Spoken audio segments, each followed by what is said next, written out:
তীব্র খরায় ভারতের গুজরাটের ভালসাদ জেলার মোতিপালসান গ্রামে চলছে পানির জন্য বেঁচে থাকার এক নির্মম লড়াই। এক ফোঁটা সুপেয় পানির আশায় জীবনের ঝুঁকি নিয়ে শুকিয়ে যাওয়া গভীর কুয়ার তলানি থেকে কাদা মিশ্রিত পানি সংগ্রহ করছেন গ্রামের প্রায় 1200 বাসিন্দা।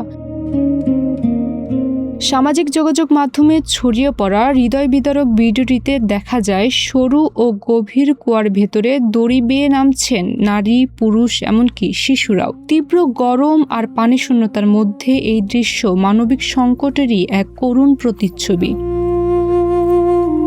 দুর্গম এই অঞ্চলে নিরাপদ পানি পৌঁছে দিতে প্রায় 586 কোটি রুপি ব্যয়ে অ্যাস্ট্রল গ্রুপ ওয়াটার সাপ্লাই স্কিম চালু করেছিল সরকার, কিন্তু কারিগরি ত্রুটির কারণে দীর্ঘদিন ধরেই বন্ধ রয়েছে পাইপলাইনের পানি সরবরাহ। ফলে বাধ্য হয়ে গ্রামবাসীকে নির্ভর করতে হচ্ছে শুকিয়ে যাওয়া কুয়োর তলানির ময়লা পানির উপর।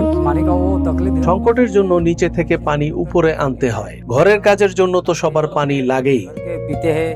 ভিডিওটি ভাইরাল হওয়ার পর নড়েচড়ে বসেছে প্রশাসন। আপাতত ট্যাঙ্কারে করে পানি সরবরাহ শুরু হয়েছে এবং পাইপলাইন মেরামতের কাজও চলছে। তবে পুরো ব্যবস্থা সচল না হওয়া পর্যন্ত ভয়াবহ গরমে মোতিপালসানের মানুষের পানির জন্য এই মরণপণ সংগ্রাম থামছে না।